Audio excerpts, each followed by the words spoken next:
What's up, ladies and gentlemen? Today on the Volleyball Source podcast, we are joined by a very special guest, someone I've wanted to talk to for a while now. If you are new to the world of beach volleyball, you may have thought that she kind of appeared out of nowhere. You may have thought that, like, where is this girl coming out of? But if you are a Canadian beach volleyball fan, you know that it has been a long time coming. A long journey, a lot of ups and downs that we can get into. Yeah. But today, I'm very happy and excited to announce that on the Volleyball Source podcast, we have none other than World Championship silver medalist Sophie Bukovec. And not only you are a World Champion gold medalist as well, from a number of years ago, but obviously you got to focus and give congratulations to the silver medal this summer. That was absolutely fantastic. Yeah. But first and foremost, how are you? I know, like, the past year must have been like an absolute whirlwind. Yeah, it's crazy to think that it's just been about a year since I had my first conversation with Brandie about pairing up together, and so much has changed within a year. So I feel as though my feet haven't completely settled, and I haven't really had time to reflect on the year totally.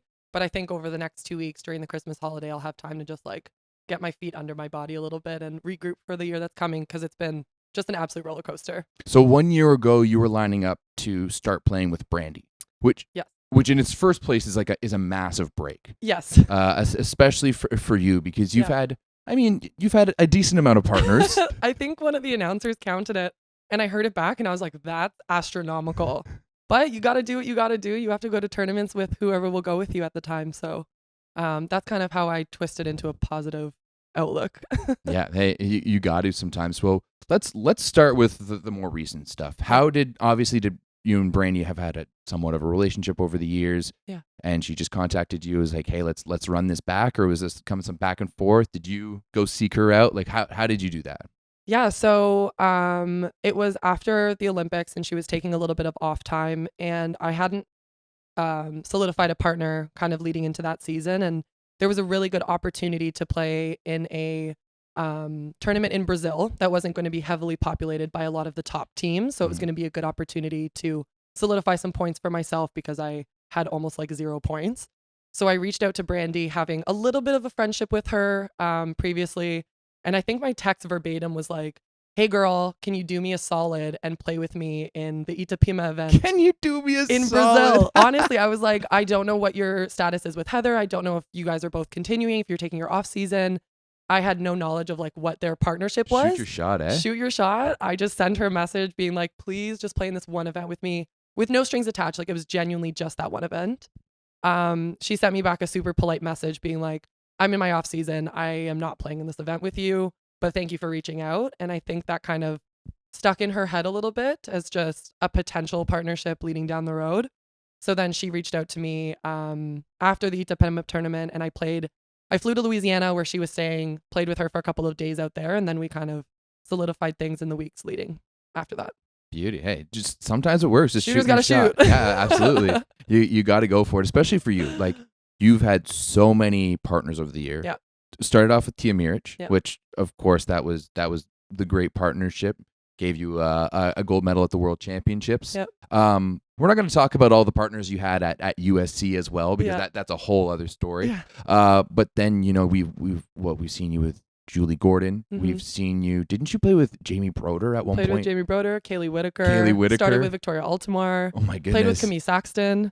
Oh my god. I was going to move to Calgary before Brandie. I had set up an entire thing. I was going to work for their family at the Volley Dome. I was going to play with Camille. We traveled to Rwanda and Sofia during the pandemic. Oh, I remember won a silver that. in Sofia. So her and I had a solidified partnership. We were going to split block the whole thing. And then I remember being at TMU when Brandie called, when she texted me, and I had it on my Apple Watch, and I was like, Dustin, look. He was so excited for me. So things changed really rapidly in a span of a couple of weeks. That's crazy. Yeah. Like so many different people. Like, I thought at one point you're gonna end up playing with Paletto as well. I played with her in Itapema. Yeah, you played with played Paletto. with her too. So the list. Taylor Pischke, Ali Woolley. Oh my! This is just an episode of all of the partners I played with. The list goes on. Yeah. So you've made your rounds. I've always kind of sensed that you were just like almost like a crouching tiger just waiting for your opportunity, because it just never seemed to work out. And I was really worried for you that it would never work out. Yeah. I think we've seen that for some, just get like kick at the can. Yeah, absolutely. It's like the right partnership didn't come in time. Like the timing wasn't right. There's just so many athletes just come and go. Yep. Because the door never really opened for them. But for you, the door opened like one little bit as soon as Brandie came in and you got that shot. Yeah, it was a cool moment. I think I spoke with Will Hoey before even the Olympics, before Brandie had reached out to me, and he goes, well, what happens if for whatever reason Heather retires? Like, we assumed that Mel and Sarah were going to stay together. If Heather retires, are you okay to switch positions? I was like, I don't know. I want this life. I want this, these goals. I want to go to the Olympics. I want to have that life. But I was a blocker my whole entire life. So it was a very scary transition to even think about. So I started split blocking. I started just kind of like getting my toes wet a little bit just to see if it would work out. And I always kind of advocated for myself to be in the back as much as possible, just to set myself up for whoever decided to message me, whether it was Sarah, Mel, Brandie, Heather, whoever came out of the woodworks to message me. I could block, defend, play left side, play right side. So I was like, what do you do? And I'll just do whatever you don't. So I just tried to make myself the best player that I could. So whatever opportunity came about, I was able to grab onto it right away. Wow. Clearly you did. Because it did start off like a little, I wouldn't say rough, but a little slowly for you and Brandie, right? Yeah. Like, didn't you guys not like the not do too well? It was the Tlaxcala, Mexico challenge. Yes. So I don't know if I've ever actually mentioned this, but I was concussed that tournament, which is hilarious. But I never felt the need to have to like tell anybody that. We just had a poor result. Like, it's not based on the fact that I was concussed. Like, it is what it is. We just didn't have a fair result. But yeah, it did start a little bit slower. But once we got into the stride of things, I think things really took off for us, which was cool. Yeah, I mean, you did like up until the World Championships, though. You guys were kind of still meddling, and you're making the main draw at least. Yeah, which is nice. But then, like, what happened at the World Championships? I mean, frick, I haven't even like thought about it, to be completely honest. But I think we just really stayed true, and I know this is so cliche, to just feeling a little bit more comfortable in what we were doing each match, and then it just kind of resulted in wins. At least that's what I was feeling. I was like, if I can just feel a little bit more confident and comfortable as a defender on the left side today, then I know I'm doing my job. And then it just kind of like, we just kept going. We just kept winning. We just kept grinding it out. And then the semifinals, when I looked at her, I was like, oh my God, we just did that. Like, I cannot believe that we were in the finals of the World Championships in my first year. Was that a goal for you guys, like going into that tournament? No, we just wanted to qualify. Like, we had a lot of ups and downs in terms of what our season looked like. Like, I wasn't able to go to Doha because of vaccination situations, and they didn't recognize my third vaccine that I got in Brazil because I'm a Canadian citizen, not a Brazilian citizen. So my other two were QR codes, but this one was just like a letter saying that I, had my vaccination. So I couldn't go to Doha. So that really affected our tournaments to qualify for the World Championships. So once we got the list that came out for World Champs, we were like, breath of fresh air, so excited, like weight off of our shoulders. So we were just kind of like going and playing and having fun in the process. And then we ended up making the finals. So I will not say that was a goal. We always thought we could do it genuinely, but like, we're realistic and knew that we'd have to work extremely hard, which is what we did to get there. So yeah. And it worked out. It worked out. You guys made your mark, made your stamp. Yeah. It's incredible that 2 straight World Championships we've had Canadians in the finals. I'm saying that the next one will be all 4 of us. Oh, I think that would be incredible for Volleyball Canada. That's a clippable moment right there. This one's going on TikTok. I'm not pulling a Trevor Crabb where I'm guaranteeing anything, but I think it would just be a really cool opportunity for Volleyball Canada to have a final where we're both in it. And I think that it's possible. I think that it's absolutely. Really possible. It's definitely been possible over the past few years, like that with that Mel and Sarah partnership, and then Heather and Brandie as well. Like it was definitely possible over the last little bit. Did you feel any pressure at all? Did you feel like you had to fill Heather's shoes? Not really. I think because I was so new to the position that I really couldn't compare myself to Heather Bansley because she's a legend in the sport for a reason. You can't really No, compare. you can't. Dude. So no offense. No, genuinely, I think if I had been a defender for a couple of years and there would be a little bit of maybe of that, of kind of comparing yourself to her.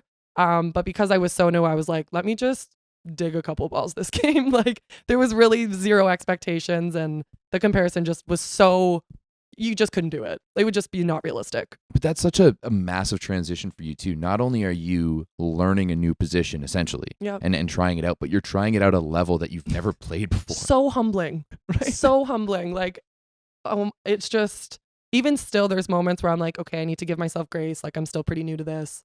I'm excited for the time where I'm not recognized as a new defender, but it's exciting to see that the ceiling is just so high. And this is where I'm starting as a defender. It's going to be exciting to see kind of where I can push myself. It also might make it a little bit easier when you're blocking or playing defense behind the best blocker in the world. I don't think it's going to be that hard. I'm like, shoot high line, I can have a cappuccino. Like, can read a book, have a nap. I hope so. Watch every high line shot go down now that I've said that. Yeah, absolutely. But no, she's incredible. Like I've been very fortunate to play behind Brandie my first year, who's an incredible blocker. And now to be playing with like the Sarah Pavin. I spoke to Lucas Coleman the other day and he was like, a year ago, did you ever think you'd be playing with Sarah Pavin? And I go, I would have laughed in your face if you had told me this. I see there's different parallels, but I have this like vivid memory of Brandie and I right after she played that World Tour final with Heather. Yeah. We were coaching the same club team together, Yeah, and we were on the subway home from practice. And if don't get me wrong, and don't get mad at me for this, Brandie, but we jumped the turnstile because we didn't pay for the bus because like both of us were broke and like we didn't have the money for it. Yeah. And there was she was in this like crutch position of like no one knew that she was going to become, Brandie Wilkerson, like who she is now. Like it's just Brandie, right? You don't even need her last name. Yeah.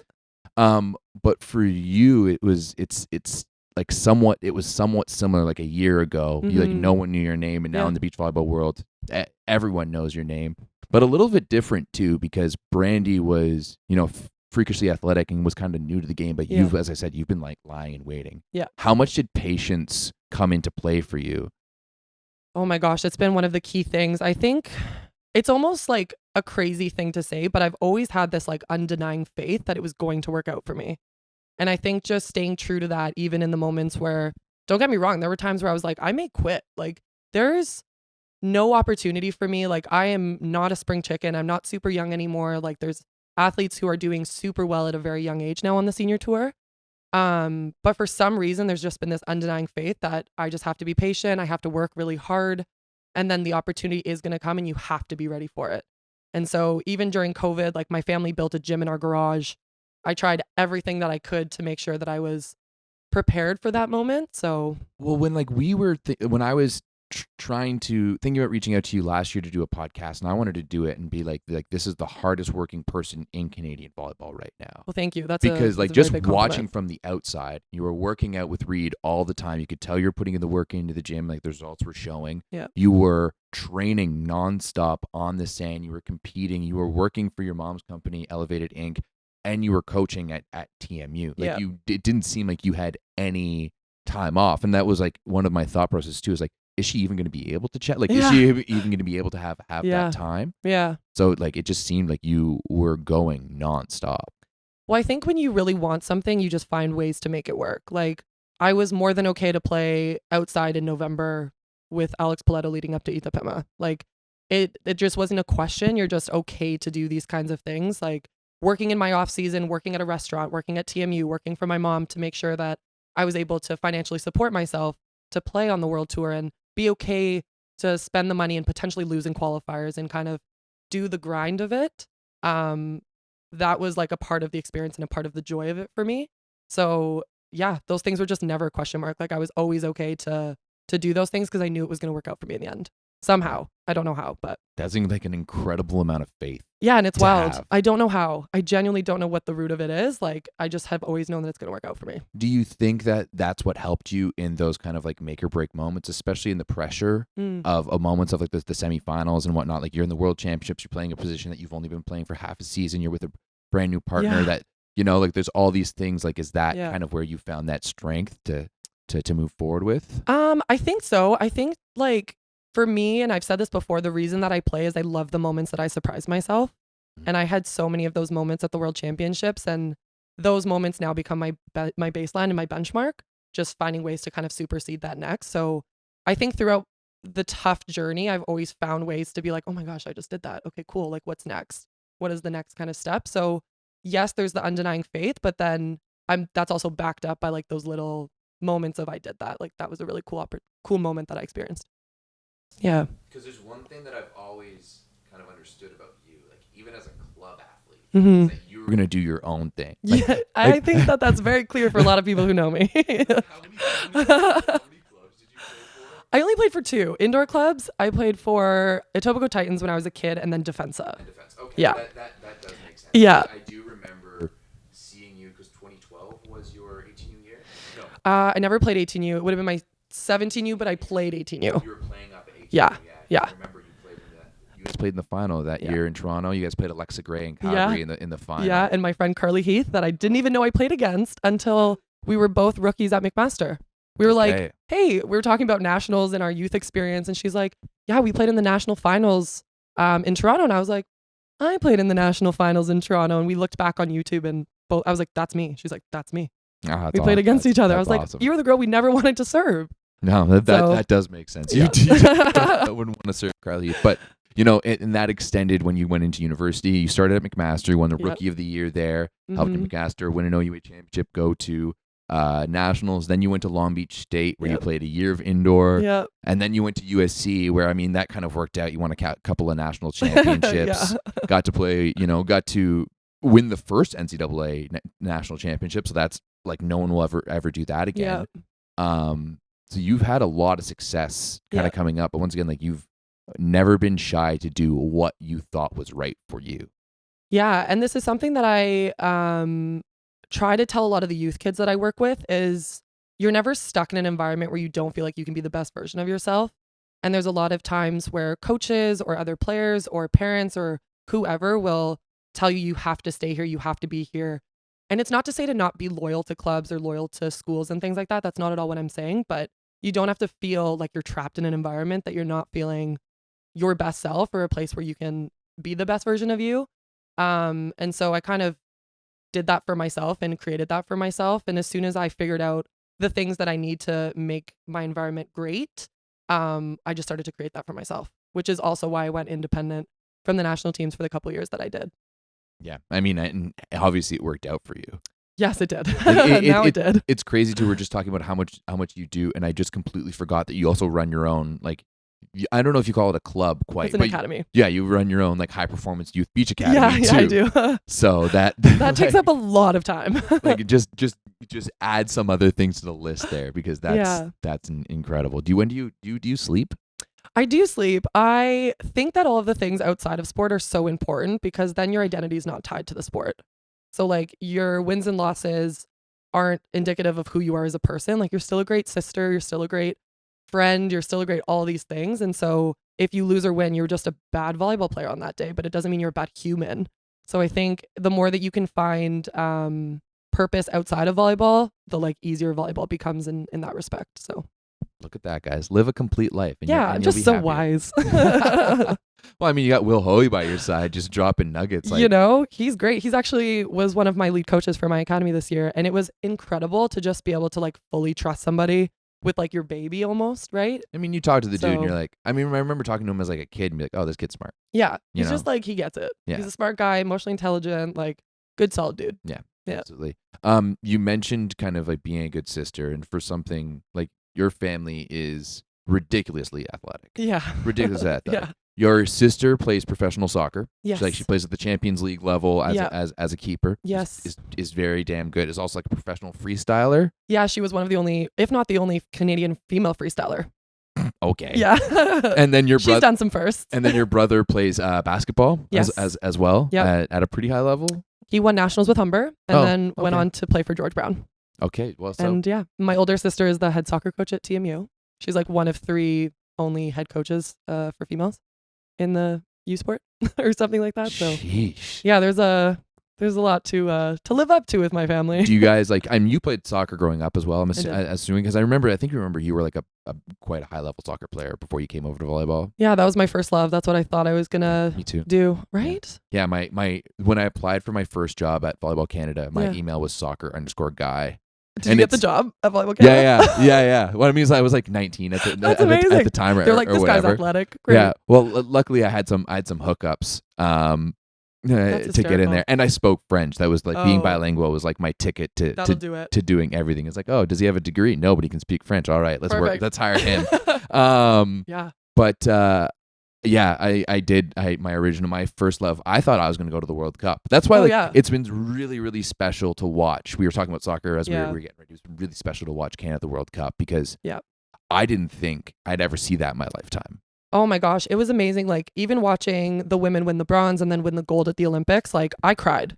I sat in my apartment by myself and I watched girls that I played with on Team Ontario like do something that's so amazing just in sport, but for Canadian sport especially, like as a Mhm. team sport, as a sport that's not necessarily recognized as Canadian. Mm-hmm. I was like, you girls put in work. Like the program is so different from when I was a part of it, which was really nice, especially like it's optimistic to see as a part of an NSO, as a part of a Mhm. volleyball federation. And now to watch our men do what they've done with the World Cup, like I know the results aren't necessarily what anybody aspires for when you go to a major competition, but it's just something that they should be so proud of. And we as a country should be just so proud of them. 100%. Like Yeah. we made it there, Yeah. right? And if it wasn't Scoring a even couple goals, Alfonso Davies scoring our first goal. Let's go, guy. beautiful, exactly. good. And I mean, for me too, it's interesting because for soccer terms, like all of my moments with Canadian soccer have always been female. Okay. Like even when you go back to like what's like the 2002 Yeah. like U19 championship, Yeah. when like who was it?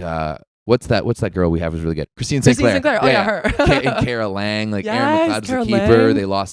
They lost to the States in that Yeah. epic match. Still one of like the most sold out games all time Yeah. in that Commonwealth Stadium, like 50,000 people. Yeah, It's pretty crazy to look at that progression. totally. Do you look at that kind of stuff now and apply that to volleyball? Yes, all of the things that I've taken from soccer, like I credit a lot of my athletic success in general to the Vaughan Missouri Soccer Club. I'll give them a shout out. Like my mom is a single mom of 4 kids, all very athletic. So she was kind of spreading herself pretty thin, accommodating all of the crazy club sports that we were playing. Bro, Like I couldn't imagine. my brother was playing soccer in Newmarket, also playing basketball. My sister was playing soccer in like Woodbridge and in Mississauga. Stephanie and I were playing in Vaughan. Is your mom one of the Incredibles? Honestly, like she, holy I crap. don't understand. Plus, she runs her own business. I don't understand how she does this. And so the parents at Vaughan would drive from Vaughan, come and pick me and my sister up for practice, drive us to practice, drive us home. They would take us to dinner on the way home. They were just the most incredible people ever. They like waived our club fees because, you know, money was pretty tight for us growing up. So there were so many amazing things that they did for me and my sister and just for the clubs in general. So I always try to give back in that sense, thinking of what they did for me, if I can maybe do that for an athlete as a coach Damn. now. Wow. But there's so many things you can take away tactically and technically from soccer that you can implement into volleyball. Spatial awareness, like rule of threes and triangles, and the fact that I can run in the sand pretty well. Like that's also a kudos to soccer, just like the running mechanics. So yeah, there's a lot of things. Wow, that's I mean, I think like so many of us, we grew up just wanting to play soccer, and Yeah. now like that's what gives me hope about volleyball, for example. Where when I look at where soccer was in like the 90s, and you know you couldn't find it on TV, Yeah. and you it was hard to watch, Yeah. and now it's everywhere. I'd love to see that the same progression with volleyball. Do you? Yeah. Because you're integrated within the youth. Yeah. Do you see that impact on them? Like, are they aware of this kind of stuff going on? Like in terms of how volleyball is expanding or growing, or Even just like I'm sure they're aware because they work with you that you won a silver at Worlds, or even then, you know, like I think they know that, but I don't necessarily think that they care yeah, because I don't think they know what that means. like that's the 100%. Yeah. And I think that's one of the biggest disconnects in this country. And once we make that connection between like the youth and like Yeah. what, like think about any other sport. Mm-hmm. Any other sport where like you come in like, hey everyone, like we've got a very special guest today. Yeah. Like we have Sophie Bukovec. She just came home from winning a silver medal at the World Championships. Yeah. Everyone, whoa. Yeah. And in volleyball, it's just kind of like, oh. Yeah. No, Cool. seriously. I always, I mean, I don't always do this, but I compare it to like how crazy popular like the World Juniors is for hockey. Yeah. And back in the day, I was like, I won a gold medal at the under-21 Worlds. Like, that's kind of the same thing. I'm like, it's exactly and the same thing. nobody Yeah. knows it or recognizes it. And I can't compare volleyball and hockey in our country, obviously, but I would just love for it to one day be like, wow, that's actually a big deal. Yeah. Because then I would feel like I actually did something that was pretty cool. Because right now I'm like, oh yeah, I stood on a podium in Rome and that was pretty fun. What was that like? Because it was still pretty COVID-y during that time, wasn't it? It was okay. Oh, Yeah. I thought you were going to ask me about standing on a podium. I was like, I didn't know how to do it. Oh yeah. What about standing on the podium? It's been a while. No, that was pretty cool. Yeah, it had been a while. Yeah, I was definitely new to it. I'll tell you that. And a Norseca podium isn't. No, Norseca podiums. Like, are there podiums? You don't know. They'll just build up some sand. You can stand on it. That's what they'll do there. But stack up some of the chairs that they borrowed from the resort. Yeah, I was just halfway happy I through the didn't have tournament. trouble with the champagne. Oh, Like I had visioned that. Like in the tunnel before you go out, I was like, okay, if they give us champagne, which I think they will, 100%. do you know how to open this? Like, are you going to be the person that ruins the podium pictures? It was fine. Yeah, I did fine. Was it? I did fine, guys. That would have been great. Did you pop it at someone? It was kind of a weird thing. I definitely like sprayed champagne on Brandie. Oh yeah. But I of course. remember like I understand now why they give like MLB teams and NBA teams ski goggles. Oh yeah. That stuff burns. Oh yeah. It was like our eyes were bloodshot red. I remember being like, I can't open my eyes to see you. Pictures, my eyes were totally red. Yeah, it's like the little things you don't realize. But honestly, I'll take that problem any day. Yeah. Yeah, that's fine by me. Was it just like a big sigh of relief once it was like, because I'm sure as the tournament was going on, like it was just like all of that pressure and momentum was like building up inside of you. Staying pretty level headed. Yeah, we stayed pretty level headed. I think it just felt like more volleyball. Like it just was like keep the balloon off the floor. That's really at the end of the day what you're doing. And every team that we played against was really high quality. Like every team was good. So it didn't feel like we were up to this like massive challenge and it was like this huge giant that we had to overcome. It just was like, okay, win another volleyball game. And then we lost the volleyball game in the final, but I was still very happy with certain moments in that game where I was like, I wouldn't have done that a year ago. Like, good for you to, still hit that hard cross against Anna Patricia that just blocked you like crazy. Right? So a lot of takeaways. Some of it at that level, just kind of, because, we've gone through it. You've played at that levels with those types of players all throughout your career, right? You've been step in step with them. Yeah. But then when they made that immediate transition, it took some time. Yeah. We discussed it. Yeah. Was it kind of just reminding yourself that like, oh, I'm one of these guys. Like I'm a monk. I'm their peers and I'm just as good as them. Well, that's kind of what this year reaffirmed for me, is that I am there and that I can do it. So I think that was my biggest takeaway from this year was like, okay, you're there with them. Just a couple of things here and there and you'll be winning golds. So just be a little bit more patient in those moments. And yeah, that's kind of it. But it's nice to feel like I'm there with them. You're back amongst the backs amongst the best. Now, moving forward, looking at this year. Yes. How did this go down? Okay. Like, can you Let's spill? get into can it. we spill some tea here? Because like I think people want to know. 100%. People want to know. You just like everything from the outside just looked like you and Brandie were so perfect, and then and like that's exactly what I thought. And then Mel and Sarah are breaking up, and I'm hearing rumors that they're gonna break up, and I'm just kind of like, but like, what are they gonna do? Because Brandie and Sophie are so good, and then all of a sudden I'm hearing rumors that all of this swapping is going on, and like so. I will say it definitely. I mean, Brandie's decision to play with Melissa definitely caught me off guard. We did have a really great season. It was a breakout year for me. And just our friendship and just kind of the personality of both of us.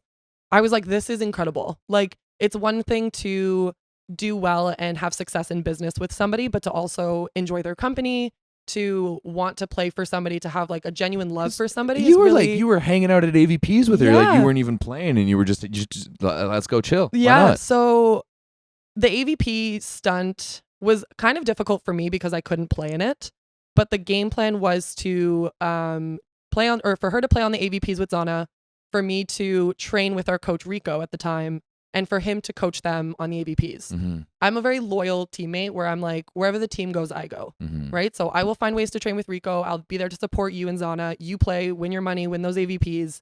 And then we can get back to business when it becomes time for international events. And then our coach got a really great offer from a different country, and he left us just after our second AVP. So that left me in a really difficult position because now I don't have a coach. Mm-hmm. Brandie is getting her touches playing, but I'm like, Doing at all these AVPs just spectating. Yeah. So I would reach out to coaches that I knew that were there coaching other teams, being like, hey, can you train me at 6 a.m. before the matches? And can I get my touches in that way? So there was a lot of kind of back to that adaptation that I'm so used to at the AVPs. But no, it was still great to see Brandie and to have our dynamic there and to kind of be friendly in those moments. And then the Chicago AVP list came out. And Brandie had asked me prior if it was okay for her to be playing with Melissa. Melissa had reached out and I said, go win yourself an AVP. Have fun, enjoy. I'm confident in our relationship. Just if you feel like you want to do this for your success on the AVP, go for it. Again, very confident in our partnership after just winning a silver at the World Championships. So we play on our international events. The AVP list comes out for Chicago, and I'm having to put out fires like left, right, and center from everybody asking me if they're going to play together, and rightly so. 100%. For sure, right? Like at this point, Mel and Sarah had announced their breakup. So this made the most obvious sense, of course. Oh, our Discord was going off It about did it. make the most sense for people to be asking and for Melissa to play with Brandie in Chicago as a test event kind of for them. And that's kind of how it went down. They got together after Paris. Brandie reached out to me and kind of was like, this is a really difficult decision, but business-wise, I think I have to kind of try this out with Melissa. And I was like, yes, I get it. Like, this is a business decision. It has nothing to do with us as people. Kind of sucked that I was on all those AVPs for as many tournaments as I had attended, but you know, I wouldn't have done anything differently. I was wholehearted invested in our team, and I think that's kind of the most important thing. And when that conversation happened, I immediately was like, Sarah, I have to message Sarah. So you there was no hesitation. Zero. It wasn't even like, will she want to play with me? Is she gonna retire? Like, it was just like, let's go talk to Sarah Pavin. I definitely had backups. I mean, this was all within a span of like 16 hours. Okay. Like, it was a fast, like, okay, that happened. What's my next move? Like, what's going to happen next?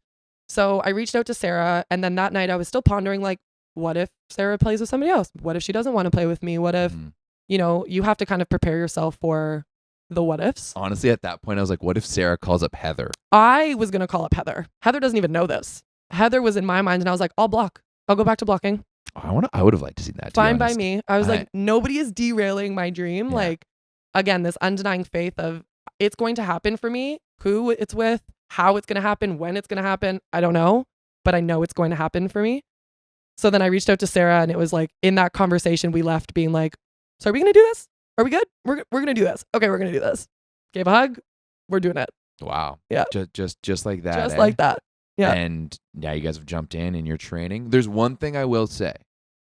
As soon as no, not at all. Quite the opposite. I mean, like, I've always had that notion that Mel and Brandie were going to play together. Like they just have the history. They have such similar personalities. Yep. Even like the early days of like when they first started, or like Brandie was with Heather and like, Heather and Sarah were oil and water and they were nowhere near each other. But Brandie and Mel were always super cordial and super, friendly. Totally. But I think I'm really excited for you to play with Sarah because I think you might be the person who can handle her intensity the best because you're quite intense yourself. Yeah. And I think that's where it's going to be so amazing for people to see. It's like, I've never played with somebody who's more competitive than me. And Sarah is more competitive than me. I truly don't know if I've ever met anyone more competitive than Sarah Pavin. She loves volleyball. She loves practicing. She just loves the sport of it. And it's like so amazing to see somebody who's her age to have so much history in volleyball and so much experience in volleyball still love every single moment of it. And I think sometimes that's where people misinterpret her as like too intense or too competitive. I'm like, no, this is her way of showing how much she loves the sport.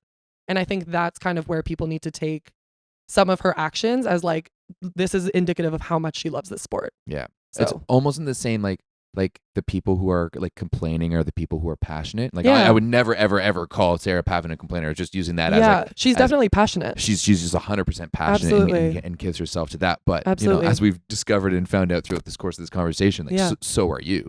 Yeah. Right? Yeah. I'm just hoping that it's not going to be any like massive fireworks that happen between the two of us, but I don't suspect that's going to happen. Her and I so far have had just like really direct conversations, really open communication. Things are really easy for us to talk about, which is really great. I think we just speak the same language, and I don't know if that has any attribution to the NCAA or kind of our history. True, yeah. But for me, the culture piece of what the NCAA brings, and just you're doing everything to win, and that's the end focus, is so important. And I think her and I are both on that page where at the end of the day, your ego doesn't matter. Your emotions don't matter. Nothing matters except for getting the job done. You do your job, I do my job, and we'll just be super happy at the end of the day standing on podiums. So yeah, it's crazy that you bring up the NCAA because you're so right. That mindset and mentality of how the NCAA, like the top level, like if you're in the upper echelon of the NCAA, AA, that mentality and mindset they have is completely different than U Sports. It's a killer instinct. It's like you're going there to win, and that's it. Yeah, when you've got that much money on the line. Yeah. We were even talking about in the 9x9, like the indoor show I do last night, about how like honestly we need to get counseling for some of these NCAA athletes because they're taking a step down by going to play pro most of the time. Well, and this is actually kind of a reason I went independent after I got back from NCAA, because I was so used to that culture, that high performance, that it's like a next level type thing that you don't know how to cultivate unless you've been a part of it. And if you haven't been a part of it, you can't fake it. Right? Like you have to be in the thick of it for however long you're in the NCAA, and then that becomes like your standard and your hopeful reality of like what training actually looks like. So I never have in my mind a doubt that effort's not going to be 100%, intensity is not going to be 100%. So there's zero worry for me to even like think about what she's doing and how things are affecting the team, because it's just like I know that she's working hard every second of every practice. Is it also something too about like, do you ever take a step back and like look back, like as you said, Hoey says, like, a year ago, could you have seen yourself playing with Sarah freaking Pavin? Yeah. Because if you're more or less my age, if you're someone of our age, like that, like we grew up in her heyday of, and we talked about that awareness a little bit earlier. She's someone who, when you win the NCAA, like she does, she was the best player in the NCAA, like she does, you transcend your sport at that point in terms of a nationality stage, like with it here within Canada. People who didn't know, like people who don't know anything about volleyball can still kind of know Sarah Pavin. Absolutely. Right. So it was at this point, like, are you kind of like stepping back and being like, oh shit, like this is real now. This is Sarah freaking Pavin. Yeah. I think it was such a hilarious moment for me to like have the conversation with Brandie that I did, and then be like, oh, I'm going to just text Sarah Pavin. What? Yeah, that's gnarly. First of all, I don't have her number. I had to text my friend Therese, who plays in the US, for her number. Second, I have never had a conversation with Sarah. I didn't even know what her voice sounded like. So when I walked into the players' lounge at Downsview, I was like, I don't even know what you sound like. We have never had a conversation. We don't know each other at all. Didn't follow each other on social media. Like, there was just no reason. We never crossed paths. Wow. I was new this year into the tour.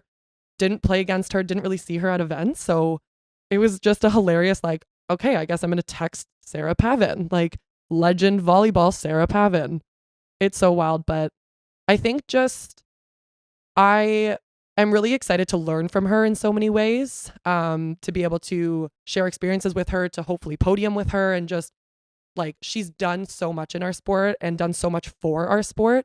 For me to be able to be a part of her journey, I'm just like so privileged and so grateful. Are you able just to keep that fire that you created with Brandie last year and all the momentum, just like bring it on? Like, are you feeling that fire? Like, are you ready to go with Sarah? Oh yeah. And I think it's like burning even brighter. Yeah. I think there's definitely, when you get like a little taste of something and you're like, I liked that. I'm kind of in that right now with like, I want to do that more often. But you also kind of get the enviable situation where like, you have to prove yourself in the second year because you're with a new partner. Right. And you're like, it's not even like settling into like comfortable old ways. Yeah. It's like, no, I need to do this all over again. I need to prove myself to a new player all over again. Yeah. And let's be honest, the expectations of this player might be it's impossible to even believe because I think Brandie's expectations now are sky high. Yeah. Like Sarah's might be even higher. Yeah. I think a big thing for Sarah that she has just told me, she's like, your ceiling is so high. She's like, I know that you're new in your position. She's like, I just need effort. She's like, just keep working hard. And I'm like, I can do that. That's not ever a concern for me. I feel like that's almost, your bread and butter. It's almost like that's what toning it down. That's yeah. Things I need to work on where they're like, actually don't lift heavy. Like don't do those extra sprints. Like it's actually toning it back for me. So I think that's why her and I are going to be such a great pair. But yeah, no, it's just going to be such a crazy year. And she's a little bit nervous that we're new and she's only ever had 2 beach partners before, like Mel and Heather. She had very long relationships with them. I'm like, I think I've had 11 partners. It's fine. We'll be fine. In 1 year, I got a silver medal with this partner. Like, I'm not worried about us being new together. So it's kind of funny. It's like if you look at this in dating terms, you've got like one person who's only ever super into monogamy, only ever dated monogamy, and you've like dabbled here and there, I date. and you've dated around. Sarah's married. I date. That's awesome. I mean, like beach volleyball relationships are so much like a real relationship. It's not even funny. I tell people it's a marriage, but there's a goal. Like in marriage, you're not just trying to you're just trying to coexist happily. True. But try doing that with like the biggest goal. Good luck. Let me know how that goes. Talk to your wife or husband or whoever tonight. But that's like, once again, like why partnership is so important because like you could have on paper two athletes who are fantastic and they just never work out together. Right. Yeah, I think that the relationship part is really important, but I think the way that people frame or view the relationship is different than what it actually should be. Like, I don't think you have to be super best friends or like be super in love with each other. Like, it's great if it happens and if it just happens genuinely and authentically. But at the end of the day, like you do your job, I do my job. That's it. Like it's business. All part of that chemistry, though. It's right? business. It's just like that understanding between the two of them. Yeah, as long as the end objective is the same and the goal is the same, and you're both working equally hard to do your jobs, then it's gonna be fine. Yeah. There's one question I want to ask you, and it's not about you. Oh, okay. Even better. So I want your insight on something. We're just talking about that chemistry. There's a new American pairing. Yes. That's an old American pairing. Yeah. That you know very well. Who? So Kelly and Sarah are back to playing together for the States. Yep. You spent your time at USC with them. Yes. The entire time. It was big news in the beach volleyball world when they split up. Yes. It was massive news. Because they had played together in the youth championships prior to them playing in college together. 100%. Like they were best friends. They did everything together, and then all of a sudden, Sarah's playing with Summer. Yeah. And but after a whole big long whirlwind, they're back together. How do you think that team's going to do? I think they'll do well. I think they're both phenomenal athletes individually and just kind of who they are as people. Like I think that they're incredible athletes. I think that there's a lot of history there, which is a good thing. I think they know each other quite well, and you can just kind of fall into old patterns, which is sometimes nice to kind of get into that where you just feel comfortable with the person and you can just feel like yourself. But I think with there being history there's always room for the reasons for why they broke up, which I don't know. I wish I did, but I can't divulge. I don't know. That would be juicy. I wish. So yeah, but you're different people, when you're in your late 20s than you are in college. So I'm excited for them to take each other at face value and just kind of see who the new Sarah is and see who the new Kelly is, because again, they're just new people. You've gone through so much in those crucial years and they've both been so successful in their other partnerships. It'll be interesting to see them come together, and they're having success so far. So I just hope they're both happy. At the end of the day, I just hope that you're happy and you're playing and you're loving the sport and all is well. Once again, it's just like a relationship. I just hope you guys are happy. I just hope you're happy. You guys are loving each other. You're healthy. All of these things. But no, I am very excited. It's nostalgic to see them together again. Is it a little bit of? Does it feel like vindication that you're back at that level again? Like with them. You would just in general, you were back at that, once again, you were playing with them and alongside them at USC. Right. And then, as you mentioned, some younger kids have come up and have done really, really well coming out of and you've just been, and now you're back. How vindicated do you feel that, you're back amongst the best? Yeah. I think that there was a time where I was a little bit envious of the people who were doing it a little bit faster than I was. But once I took a step back and I was like, their journey has nothing to do with mine. And the opportunities are different. The resources are different. Just our lives in general are super different and what they required.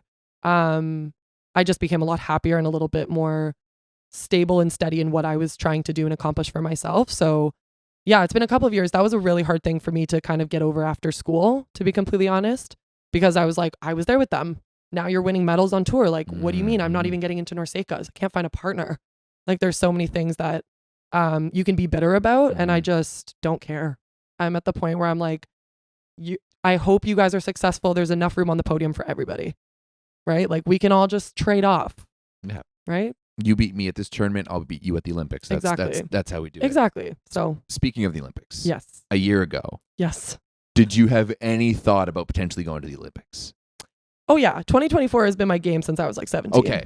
This has been like a thing. So watching Tokyo last summer, yeah, you're watching that being like, how do I get to Paris in 3 years? Yes, it's been, I remember having a conversation with either Leonard or Steve, and he was like, 2024 is your games. And I go, okay, I'm like 17. Like, that's a while away. 10 years, right? Plus 10 years. 2024 is your game. So then it just kept like chipping away, knowing that like that potentially was going to be my games. But no, watching the Olympics in Tokyo was like so cool to see, because I was inching my way closer to kind of getting there and it being a feasible thing for me, like a feasible reality. And I got an email saying that I was the alternate to go to Tokyo, which was pretty cool. So I'm like, okay, I'm on the right track. Like, they're recognizing that there's potential for me to get there. It was a little like validation for me. And now this year I was in a room with Sarah and Ed, and we were talking about something, and they're like, okay, well, we're going to talk about this many medals, and we're going to talk about this many things and results and all this. And I like stopped them, and I was like, I'm having an out of body experience. Like, you guys are talking about this stuff so casually, and I'm just like, what? This is real life for you guys. Like, Sarah's like, of course I'm going to go to a third Olympics. What do you mean? Like, we're going. I'm like, okay, I know that you're very confident in that, but this for me is like crazy. I'm still trying to catch up. That it's happening. Yeah. And I know she doesn't mean it in a way that it's like, it's going to happen because I'm Sarah Pavin, but she's like, no, we're going to work really hard. And it's going to happen for us. I'm going to put in the work. I know what it takes to get there. Yeah. And we're going to do X, Y, and Z. And if any of those steps goes wrong, we're going to figure it out and we're going to get there. Exactly. Yeah. So it was just really like out of body that I'm like, oh my God, this is going to happen now. That's massive. It's wild. Yeah. It's and so crazy. To be honest, though, it might be even better because it will be a real Olympics, unlike Tokyo. Yeah. No offense. Yeah, true. So I'll get the full experience of it, which will be nice. Although I did hear Brandie talk about how it was really nice that her and Mel went as the alternate like training team. Yeah, in Rio. When they went on the Sandcast. Yeah. And that does sound like a nice little experience that they got to have, because they got to do all the fun stuff. Yeah. And they got like insider look at what it actually feels like to be there. Yeah. Without having the stress of competing. Yeah. Which I think is huge. Yeah. Which is why I think like the Youth World Championships is really important for young kids to try to go to, just to get the like little bit of experience of what tour could actually look like for you. Canada Summer Games might be the last multi-sport games you did. Oh my god. Yo, I have to find that tape. Oh my gosh. I have I so played much. with Ali Woolley. That was in 2015, maybe 13. 2013. 2013. We're coming up on that was a decade ago. Oh my gosh. Where you guys beat the McNamara's in the finals. You guys beat the McNamara's in the final. Yeah, I remember that. If that's the last multi-sport games I've been to, okay, we gotta figure this out. Commonwealth Games, Pan Am's, Commonwealth. Something's got to happen. Oh my gosh. Wow. Yeah, okay, we gotta work through that. Yeah, wow. That's goodness. That's been a while. Yeah, that is a while. Like, cool. I've been doing this for a while. Yeah, it's and I'm just now doing well. So guys, take your time, be patient. Things happen, things come. Is there any rivalry between you and the McNamara's? Because it's been like you guys have since we were like 13 or 14. Straight up though, like it's been a long time that you guys have been going to head. How does that was there ever a thought where you're like, all right, which one do I want? Do I want Nicole? Oh my gosh. I asked them after I lost to them in the U14 Nationals at Ashbridges Bay. And I remember exactly where we were, on what court, all of it. But I remember messaging, I think it was Nicole. I don't remember exactly who. Was it Nicole or was it Megan? I don't remember. I don't know who it was at the time. Whenever I see them again, I'm always just like, shit. Oh, I can tell them apart so easy. after I spent a little bit of time with them, Yeah. I can do it. But Okay. whenever I like see it, because I don't. Yeah, You know, you don't spend enough time exactly, with them. yeah. Okay. Yeah. But I'd asked one of them to play with me, and then the thought was like, okay, well, somebody's gonna play with me, and then the other will play with Alex Paletto. Oh. And I'm like, okay, then we got 2 blockers, 2 defenders. It's gonna be great. Let's have, more good quality volleyball teams. Yeah. But they were like very adamant about staying together. And then they had gone to UCLA, which is USC's rival. So I'm like, we're really just digging in this rivalry, are we, guys? Just keeping it going. So funny. Yeah. So there's always been a little bit of something, I think, with them and myself, and we'd be liars if we just said otherwise. But there have been moments where I've like messaged them to be like, I think we need to get over this like feeling of rivalry and like this negative feeling we have towards each other. So I'd love to see a beach fours team. it's better now. Like you know how that they did that like beach games whatever Yeah. a few years ago and they played beach fours. Yeah. I'd love to see a beach fours team with the 3 of you and one other person. And one other, who would the one other be? Oh. Who are we looking for? Yeah. We'd have to be strategic. You do have to be strategic. I think you guys need a setter. A setter? I mean, one of the twins could set. That's true. I forget which one was the setter, but yeah, I don't know. One of them can set. Yeah, because then they could both play in the back row, which would be perfect. Yes, because their ball control's great. Yeah. So we would need either another blocker or Or- like an opposite. Am I playing left side, right side, middle? What am I doing? We'll just wait with you because Okay. clearly I can just we do could- whatever, wherever Yeah. you need me. Beach fours though. Would you ever play a beach? Like, do you think like if ever there was like a tournament where there's like, hey, there's prize money on the line here. I loved fours. Yeah. We had a fundraiser at oh my god, I almost said FC at USC. Whew. Watch yourself. Where we had the men's indoor team, men indoor alumni, current beach volleyball team, beach alumni, and they would you would like buy athletes and buy teams. Oh, sick. The donors would like pick athletes. So you'd have like April Ross, Sarah Hughes, the McKibbins. Like it was just an incredible fours tournament. And they do that every year during homecoming, which is pretty cool. And that made me fall in love with fours. Really, I think it's so cool. I think this summer I want to like organize some fours tournaments, whether they're grass or whether Yeah. they're the beach or whatever. Just like throw up some fours tournament, get someone Yeah. to sponsor it, throw up some cash money. It's a perfect combination of indoor and beach for people who don't want it to be as exhausting as twos, yeah. but still want a little bit of like indoor game and have more contacts. I love the contacts are a huge thing. I think if Canada wants to get smart about volleyball, we need to create a house league system based off of 4-on-4 volleyball. Oh wow, yeah. Oh yeah, like Get way more contacts. It's less exhausting than twos. You know, it's Yeah. way easier to find like 6 kids to make a team of like, you know, have 4 kids on the Sure. court and then 2 on the side. Then Sure, you just sure. define whatever more. Yeah, that's a good You point. know, you can like scale it down for younger age kids playing a badminton net. You know, True. There's different ways. You've thought about this. Oh, at length. Trust me. Just no one will listen to me. This is why he has a podcast. That's exactly. This is why. You know, Volleyball Canada doesn't want to listen to me. Fine. I'll you have do to it. pull out your soccer email and then they will. Yeah. Then you'll get hired. They'll be like, oh, this sounds good. Yeah, exactly. Much like you went independent as an athlete, I went independent as a media source long There you go. ago. Sometimes you just gotta do what you gotta do. Yeah, exactly. Sometimes That's you do just got to do. I completely lost the train of my thought. What were we talking about? We were talking about Sarah and Kelly, the twins. Oh, we were talking about fours. Oh, and that's, fours. That's Yeah. what we were doing. Yeah. Maybe we need to organize that. A fours event Yeah. in all my spare time. In all But no, we could. all of your spare time. I mean, we could do like a youth fours for sure. I could definitely help organize that. An adults four? I don't know if I know enough yeah. adults. I mean, like that's like there's enough. We know enough people around. Yeah, I guess that's true. I feel like adults always like say yes to things and then bail. Mm-hmm. Kids, it's like your parents are driving you. You have to go. True. Right? That's a good point. But yeah, I think 4-on-4 volleyball is like we should integrate it much more into our volleyball ecosystem. and Okay. ethos. I like it. Even more snow volleyball too. I know that's kind of a gimmick, but Snow volleyball for me, I don't know if I can get on board with. No? Just because I hate the cold. Like I Okay. can't. And also, I don't understand how you don't slip. When the snow gets compact, like are you wearing cleats? Are you wearing studded shoes? Yes, They are, Yeah, hey? they are. Okay. Yeah. Did I you don't not know. watch the McKibbins like the whole video on snow volleyball? Yeah, but I wasn't paying attention to their shoes. Come on, you got to do the I was the just market watching. research. I was watching the like ridiculousness that was going on in these matches. I'm like, why is there no block? How is this happening? What's going on? Like nobody Yeah. knows the systems yet. What's this? I don't. It's more of a like kind of survive if you can type The of McKibbins game. should know. They are avid fours homecoming champions. They win frequently. Do they? I mean, not both of them, usually on separate teams, but Yeah, when Maddie and I were on the same team, we went to the finals. Okay. I'll say that. I think Riley beat us. Actually, big shout out to Madison McKibben, new papa. Yeah. New papa, Yeah, Madison. new Madison.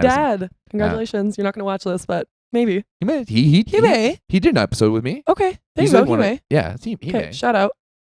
McKibbens. I've been in McKibben's videos before. I was in the Vancouver Open. Oh, one. that's right. Yeah. Oh, That yeah. was a sick Vancouver. You guys won that one. I forget. I That was totally awesome. forgot that they were there for that one. Yeah, that was great. Oh my gosh.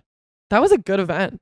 Vancouver Open is the best event. I'm going to go again this year. Last year I couldn't go because I was concussed again. Well, you'll So I went, but I didn't play. probably be working or in because it's usually the same weekend as Stad. Yes, but this time it was right after Stad. So maybe we can persuade them to not do it during Stad. Okay, well, we'll see. But yeah, like that's Just a thought.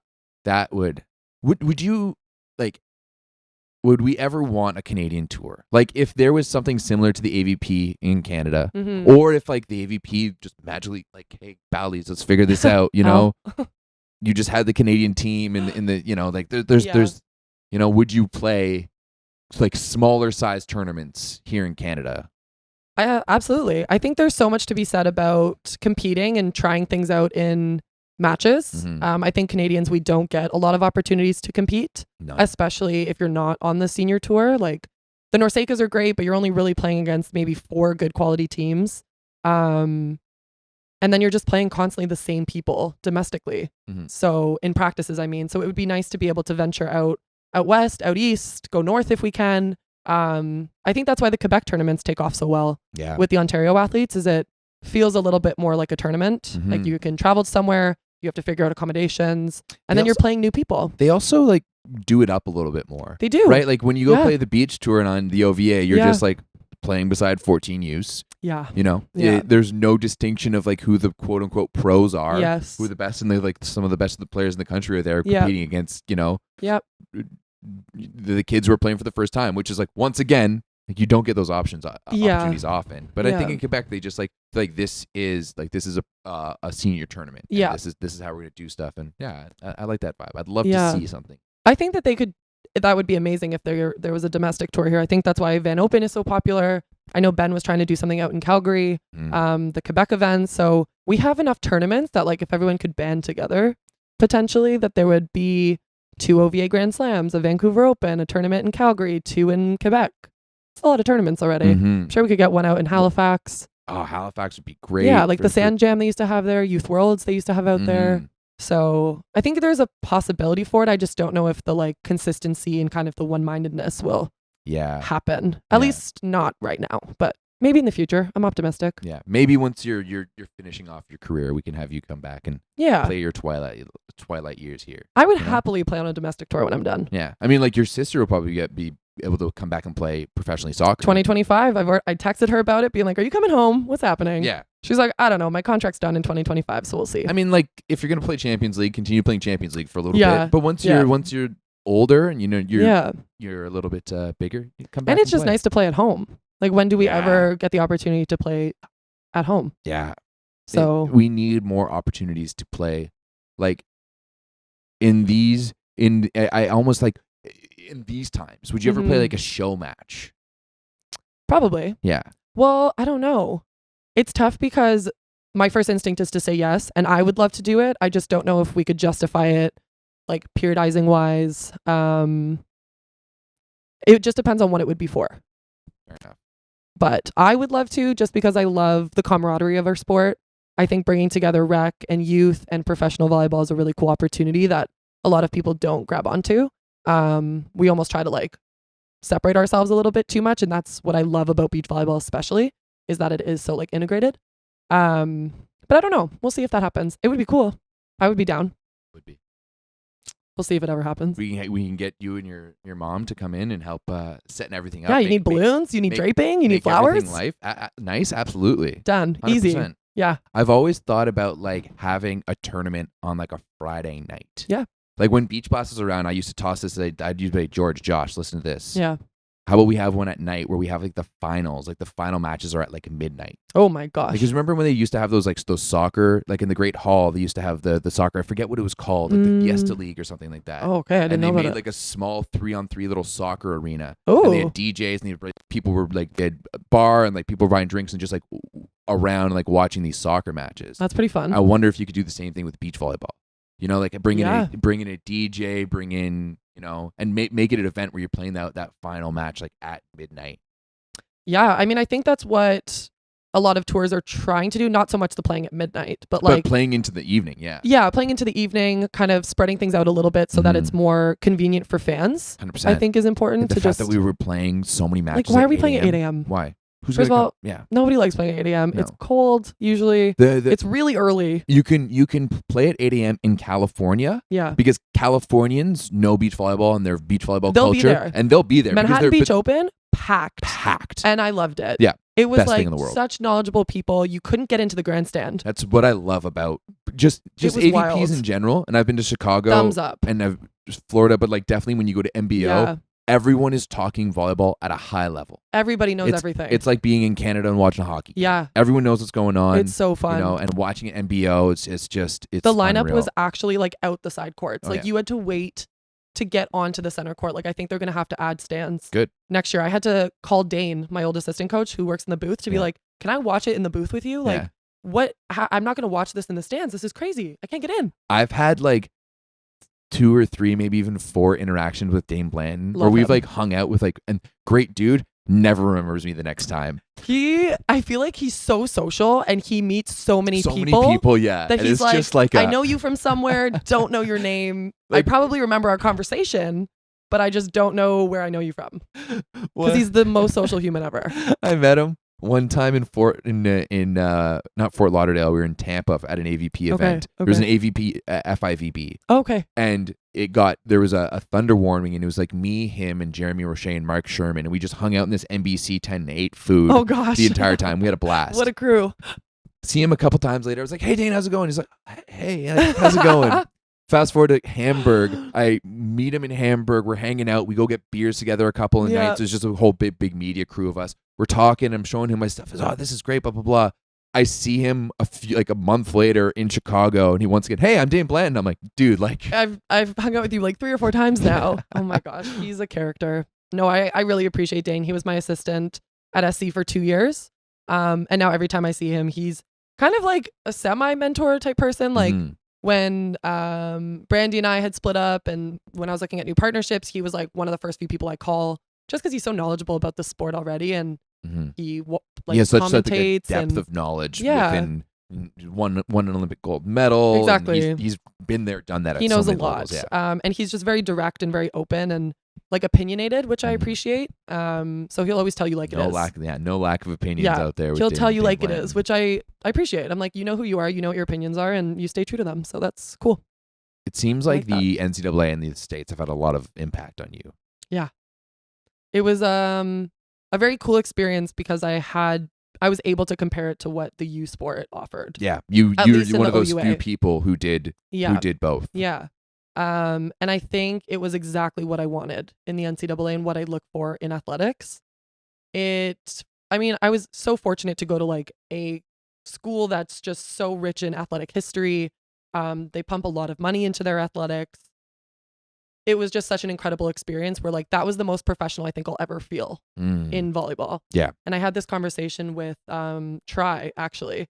He was like, when you walked into the gym at SC, like you'll never walk into a gym that looks like that ever again. I'll never be treated the way that I was treated at SC ever again. So it was such an amazing experience to feel like such a high performer and such a professional amongst so many other athletes that were going to medal at the Olympic Games. Like that was just what athletes at USC did. Damn. So you're just amongst like literally the best in the world every single day, which was really cool. So it makes sense why you just step on to the World Championships for your first time and go walk out with a silver medal, right? I mean, hey, if you're gonna do it, you might as well do it big. If you're gonna play in your first ever one, you might as well step on a podium. In Rome too. My aunt was there, so cute. Oh, yeah, awesome. She lives in Rome. It was so sweet. It was nice to have her there. Sick. Wow. Yeah. That's awesome. So cool. My assumption is that probably won't be the last podium you stand on. I hope not. And probably won't be the last, Fingers big stadium you step into. I hope. Well, so thank you so much. Is Thank there you. anything you wanted to chat about that I didn't bring up? We kind No. of went a little everywhere and anywhere. Yeah, I think that's kind of my story is pretty all over the map. So I think you kind of have to touch on everything. So no, it was good. Absolutely. Thanks for having me. No problem. What's the first thing on your guys' calendar? When's the first time we're going to be able to see you and Sarah in action this year? The first official tournament will be in Doha, the first Elite 16. Okay, when's that? March? Early February. Early February. So it's a very long season. Gonna be a long Because season. World Champs are in October. Oh, shit, I completely forgot It's about. a full year. Wow. Yeah, it's gonna be a long season for everybody. That's World Championships in October. In Mexico. I'll be there for sure. Yeah. 100%. There's no doubt. It was such a cool city. I think it's gonna be in Tlaxcala, which was the first tournament event. Always I have a very high level of respect for Mexican volleyball, and they like putting stuff on. They love volleyball. They love volleyball. The fans love it. Love it. Yeah. And I've never felt more celebrity than being there. Like leaving the hotel to go to the main stadium, which was a 5-minute walk. You were bombarded with people to the point where you had to have escorts. Really? It was insane. They just love volleyball. They love beach volleyball. I'm be stoked for the Very World cool. Championships. High altitude though. They're doing it? Oh yeah, I guess Prep. it has to be back to back years because wait. Well, they messed up the previous year. So last year should have happened the year prior. Yeah, the last year should have happened the year before. Yeah. And This one the year is before normal. had to get moved because of the Olympics. Yeah. So this one we're back on track, I think. Okay. Right? Yeah. More or less. More or less. It's in October.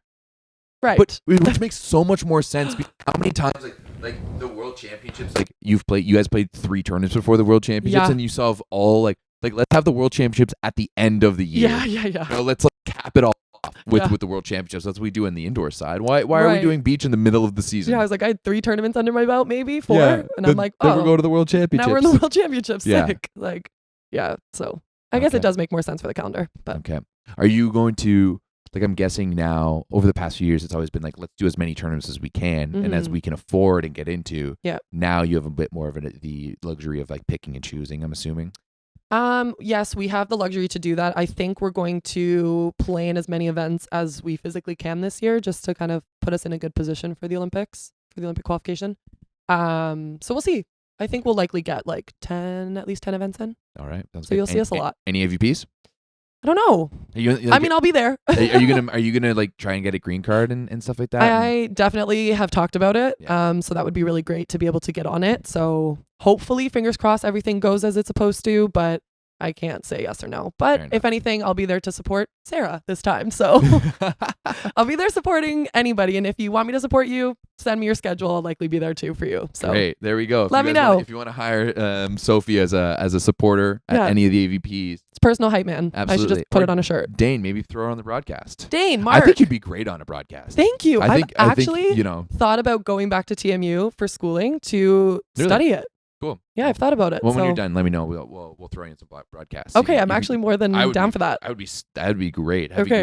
I think that'd be sick. That's the only reason I did that Can-Am event with the volleyball event because I was like, I want to just see if I can do this. Sick. And it was so uncomfortable, but I was like, that's fine. You're so well spoken and so knowledgeable. Thank you. I'm sure it'd be Yeah. Who's coaching you guys this year? Surgeon Vetsko. Okay. Yeah. So he'll work with us this year. Super knowledgeable guy. None of my skills look the same. So be prepared for that. Okay. All right. I am a whole new player this year, everybody. Well, I am super excited for the beach season this year. I admittedly did not a great job at following beach last year. Yeah, shame. No, I'm just kidding. I'm not going to make happen. I'm not going to make excuses. I didn't do a great job, and I'm excited for this year. The boys just won down in Dominican Republic at the NORCECA Championships. They're going to get back on the map. Shout out to Sam and Dan. Shout out to Sam and Dan. That was a big win. And Amanda and Max coming third. Amanda and Max coming to third as well too. That was great. That's going to be another sneaky team. But man, I'm really excited. I'm excited for the first time you guys play Brandie and Mel. I am too. I definitely have a chip on my shoulder about it for sure, but in the best way. I still wish Brandie and Mel all the success in the world. There's still the love and understanding, but it's still kind of I do get it. It's a business decision and it doesn't have to be attached to my ego, but also well, now you're on the other side. Yeah. Now there's a net and you're the opponent. So game on. All right. Sick. I can't wait. It's